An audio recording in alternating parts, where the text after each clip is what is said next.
Hello there, and thanks for watching another podcast on the practices of human drivers and what these practices mean for autonomous vehicles. I'm Eric Vinkhuizen, Senior Researcher at the Alliance Innovation Laboratory in Silicon Valley. In my last podcast, I discussed what I call normal traffic assumptions, which concern the many things road users take for granted when they interact with each other. For example, that other road users essentially perceive the same things that we do, understand the rules of the road, etc., etc. And among those things is that when people encounter other road users, they are aware of the other ones and aware of themselves. And so they can have these moments in which they can negotiate with each other. That is, people take other people to be aware and self-aware, just like they are themselves.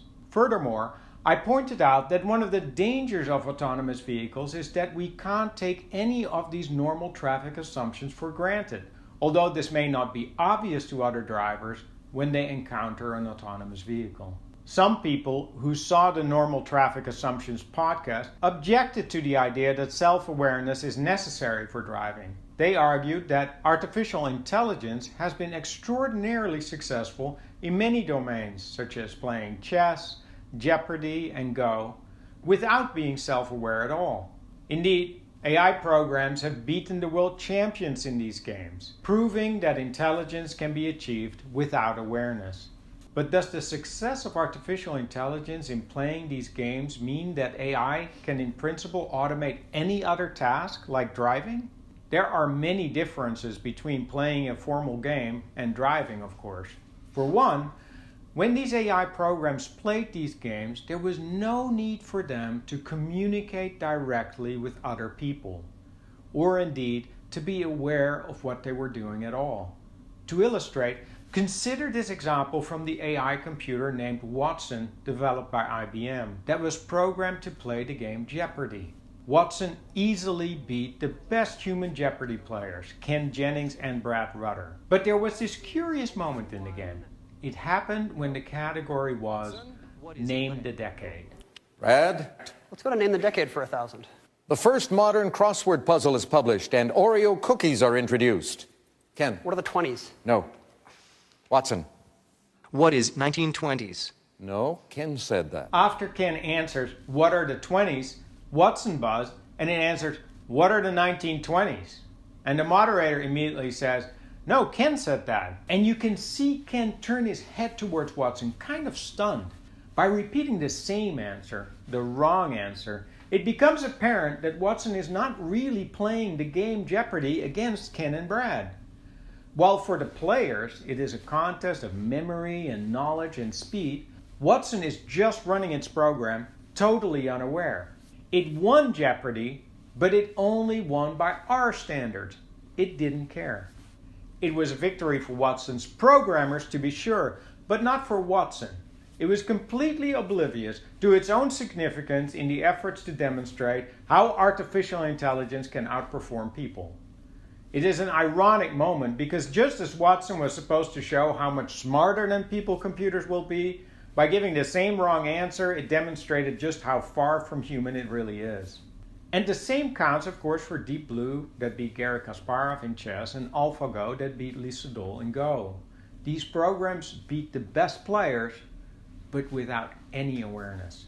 And chess, Jeopardy, and Go are mere games. Autonomous vehicles, by contrast, participate in traffic. And with more than 1 million human lives lost on the road, traffic is no game. Advocates say that self-driving cars will make traffic safer. But how can autonomous vehicles ever be truly safe if they are not self-aware? In today's podcast, I will try to illustrate that when it comes to driving, being aware and self-aware is not just a capability that is nice to have, but rather one that is essential for the inherently social task of driving among people. Driving is not just a mechanical task. We drive in public and are aware of other people on the road. And we don't just treat these other people as obstacles to be avoided, but as sentient beings who are going places just like us. People actively scan their environment to become aware of other road users, and we count on them returning that courtesy. so we are mutually aware of each other, however fleeting our interactions may be. Take this simple example of a driver who becomes aware of another road user and moves over to give that road user some space. This recording was made as part of a research project our group was doing on turning behavior. The driver was the subject and I am the researcher in the passenger seat. The driver has just made a left-hand turn and I instructed him to go straight at the light. He is unfamiliar with this route and does not know that the lane to go straight is the rightmost lane, so he must change lanes. He checks his mirrors and notices that the SUV behind him has moved into the right lane. He merges in front of the vehicle. As he coasts towards the red light, he checks his mirrors and apparently he reads the behavior of the car behind him as wanting to turn right. And since this is California, where people can turn right on a red, he wants to give him space. So he moves over to the far left-hand side of the lane and comes to a stop for the red light. And indeed, the driver of the car behind him moves over to the right to take advantage of the space he is being offered. There's no direct communication like a wave or a hand gesture, but it is clear that the SUV driver understood that our move to the far left of the lane was a deliberate communicative act. I am moving over so you can pass me on the right. So when we drive, we are not only aware of other people and their plans, but we are aware of our own actions' impact on other people in the unfolding drama of traffic. And our mutual awareness and self-awareness becomes particularly apparent when we have to resolve miscommunications on the road. So let's take a look at this driver who communicates with a pedestrian at a stop intersection. As the driver approaches, she sees the pedestrian starting to cross from the right. But he has just started and still has a ways to go to the island where he could stop. So the driver figures that she may be able to go ahead of the pedestrian. So when she approaches the intersection, she keeps her speed up and brakes late. As she comes close, she takes a long look right and she can see that there is no car coming. So she may be able to go. Still rolling forward, she turns her body to the left and her right hand to the top of the steering wheel to prepare herself to go. If there is no traffic, she is poised to go right away. As it turns out, however, there is traffic from the left, so she can't go. As she turns to look right once more, she sees the pedestrian stepping onto the island and coming close. So she decides to wait for the pedestrian and lets go of the steering wheel, dropping her hands in her lap, adopting what one might call a waiting posture. However, just then the pedestrian slows down too and comes to a stop in the middle of the island. As soon as he slows down, the driver leans forward towards him, lifts her arms, and motions for the pedestrian to go ahead. Almost immediately, the pedestrian raises his left hand to thank her and starts to walk. It is a super simple interaction, utterly forgettable.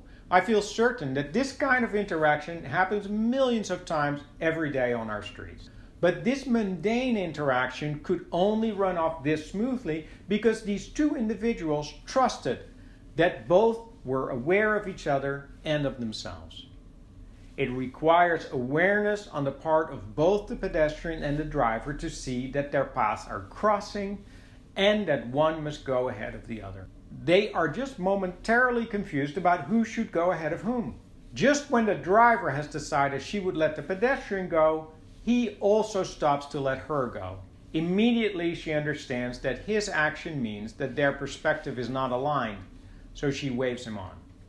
And as soon as she does, he understands that she is not going ahead of him, but is letting him go and starts to walk. Although these people are perfect strangers, it is obvious that they see the situation in the same way and cooperate to straighten out a misunderstanding about who should go ahead of whom. To correct the pedestrian's understanding of the situation, the driver must be aware of how the situation might appear to the pedestrian. So resolving the miscommunication requires both parties to be aware and self-aware. Miscommunications such as this one are relatively uncommon but not rare. In an hour-long recording of pedestrians and vehicles interacting at a busy four-way stop intersection here in the Silicon Valley, we tracked how often people abandoned an action they started. For instance, starting to walk, but then stopping. They did so in roughly 9% of the time. That's significant. The miscommunication was of two kinds. Either both road users stopped to wait, as in the last example we looked at, or both went, as in this case, with a different driver from the same study. This driver comes to a four-way stop, and the pedestrian approaches the intersection at the same time. The pedestrian waves the driver on, but just as she does, the driver is looking to her left and misses the pedestrian's wave. After a brief stop, the driver begins to go, planning to go ahead of the now stopped pedestrian.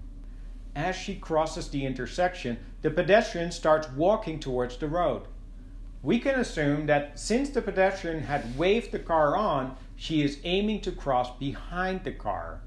But the driver had missed the wave and abruptly slows down when she sees her go. She is a little miffed. When the pedestrian notices the car slowing down and realizes the misunderstanding, she waves the driver on once more, this time more emphatically, indicating that she never intended to cross ahead of the car. Now the driver sees the gesture, thanks the pedestrian, and continues on her way. Again, we see that a brief interaction immediately settles the miscommunication and restores intersubjectivity on the road. In the first attempt to wave the driver on, the pedestrian and the driver did not have mutual awareness, and it led to trouble. But when the pedestrian repeats her wave, they are mutually aware and the miscommunication is resolved. These direct interactions between people to settle miscommunications on the road are so important because the social contract thus negotiated overrides the rules of the road. So even when the traffic rules clearly state that one party has the right of way, once the person who has priority offers to let the person who doesn't to go ahead, that person can go. That is, by means of that brief interaction, a kind of social contract was agreed upon, and that agreement supersedes any other traffic rules. For example, this driver, participating in the same research on turning practices, comes to a two-way stop where traffic on the crossroad has the right of way. For various reasons, he does not notice a car approaching from the right who has the right of way, and starts to go. Fortunately, that driver has slowed down, and when our driver finally notices the car and stops, the other driver waves us on, and our driver accepts the offer by going and thanks the other driver. Direct interactions override the traffic rules, so being able to engage in direct interactions would appear to be pretty crucial. Autonomous vehicles have sensors and respond to their environment, but this is not the same as being aware of your environment in the way people are. Consider, for instance, when people encounter deer on the road. Just like autonomous vehicles, deer have sensors and respond to their environment. They have ears and eyes and can walk. They are autonomous. But when people encounter deer, even when the animal looks straight at them, people still feel like they can't trust the deer because they're deer. Deer are not people, so we don't know how the world appears to them. You assume they can see you, but you know they do not understand about the roads and the traffic rules or anything like that. And because we can't count on the deer understanding the world in the same way we do, we can't make the brief social contracts with deer that we can make with other human road users. So the only way to deal with a deer on the road is to be really, really circumspect, slow way down, and pass them very carefully. Currently, the AI programs in autonomous vehicles are not self-aware. But as we've seen in this podcast, when people drive, it is obvious that they do so with awareness and that they count on other people also being aware. This becomes especially apparent when people miscommunicate on the road, as it requires mutual awareness to recognize that a miscommunication has taken place and mutual self-awareness to engage in the brief interactions that function to restore intersubjectivity about who should go ahead of whom. People rely on other road users being aware as miscommunications must be settled together, cooperatively, in order to be safe. Even when the person who gets to go first does not have priority according to the traffic rules.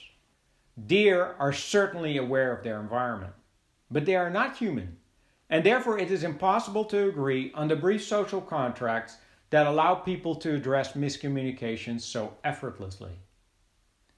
One of the key challenges for autonomous vehicles is that they are another road user that lacks the self-awareness to communicate with people on the road.